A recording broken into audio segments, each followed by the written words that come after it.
Bonjour, je suis ravie de vous retrouver aujourd'hui pour un sujet important pour vivre de manière plus zen. On va parler de la gestion des émotions fortes.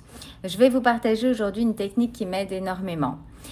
Je ne sais pas si vous le savez, mais lorsque nos émotions sont hautes, notre intellectuel est bas. La première fois que j'ai entendu cela, je me dis mais qu'est-ce que ça veut dire? Et en fait, ça fait tout son sens. Quand on a une émotion forte, on a beaucoup de mal à réfléchir. On a tendance à réagir plutôt que de faire une action posée, réfléchie. On peut parfois même regretter des choses qu'on aurait dit, ou on va parfois s'en prendre aux personnes autour de nous qui n'ont rien à voir avec la situation, où on va avoir un langage peut-être un peu plus agressif, et c'est pas ce qu'on veut. En plus de ça, les personnes qui nous entourent, en général, ce sont les gens qu'on aime, notre famille, nos proches. Donc, c'est important d'apprendre à gérer ses émotions. Donc, je pense que maintenant, vous pourrez comprendre, hein, quand on a comme ça une émotion forte, on a vraiment du mal à réfléchir et faire les bons choix à ce moment-là, c'est très compliqué. Donc, si vous avez une émotion forte, ou ça peut arriver également dans une conversation que quelque chose vous a blessé, il est important de se rappeler de ne pas réagir immédiatement, de se permettre de prendre le temps pour prendre du recul et ensuite revenir à la situation pour pouvoir vraiment prendre des actions, dire des choses en étant posé, en ayant récupéré son cerveau après avoir calmé ses émotions. Vous me direz en commentaire si cela vous parle. Donc, il est vraiment important à apprendre à gérer cela et à trouver la technique qui va fonctionner pour vous. Donc, moi, je vais vous donner un exemple. Alors, quand on a des émotions fortes, quand je dis émotions fortes, ça peut être quelque chose qui nous frustre, de la colère, une déception. Dans le cas de la perte de poids, ça peut être tout simplement qu'on est monté sur la balance, qui ne montre pas les résultats qu'on aurait souhaité parce qu'on a fait des efforts. Et du coup, on a une super grosse frustration qui monte et on sent vraiment que ça bouillonne de l'intérieur. Ça peut arriver dans plein d'autres situations, des situations avec des personnes. Quand on prend mal quelque chose, quand on nous dit quelque chose qui nous blesse. Donc tout ça fait monter ces émotions. Donc, il y a plusieurs choses qu'on peut faire, bien sûr.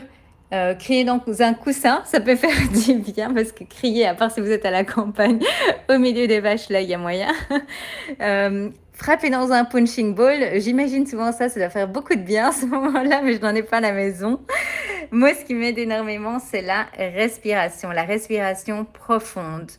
C'est quelque chose que je vais utiliser quand j'ai une émotion forte ou quand je sens des incertitudes ou des doutes s'installer. En plus de ça, avec la situation dans le monde aujourd'hui qu'on connaît depuis quelques temps maintenant, il y a vraiment des zones, j'ai l'impression comme ça, où on a beaucoup plus d'incertitudes et donc de crainte, de peur.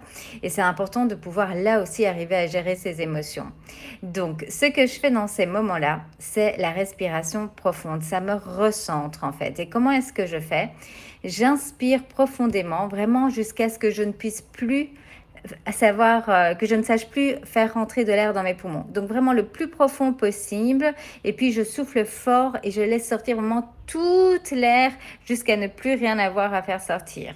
Et avec cela, je fais souvent un mantra. Donc vous allez choisir un mantra, c'est une phrase qui va accentuer en fait l'effet de la respiration en fonction de vos besoins. J'aime beaucoup la phrase qui m'a été partagée de j'inspire la confiance. Donc j'inspire profondément et en même temps je me dis j'inspire la confiance et quand j'expulse toute l'air de mon corps, je me dis dans ma tête, j'expulse les peurs, les pensées limitantes, tout ce qui me dessert, tout ce que je n'ai pas besoin. Et je vais répéter ça 3 ou 4 fois et pour moi, ça fait toute la différence. Mon bien-être est complètement différent après. Je suis calmée, je suis recentrée. Ça me permet de prendre du recul et souvent en prenant du recul, avec le recul, j'arrive à me dire effectivement, c'est pas très grave. Tu sais gérer.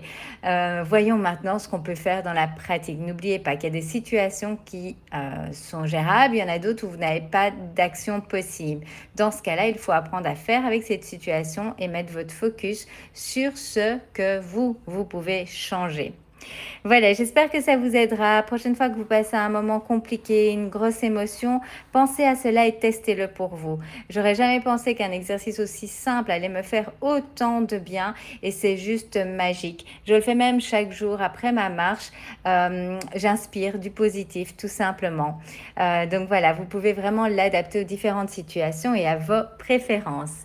N'hésitez pas à me laisser un petit message au passage pour me dire si vous pratiquez déjà cette respiration profonde, les mantras ou partager comment vous faites pour gérer les émotions fortes. Je vous souhaite une belle journée.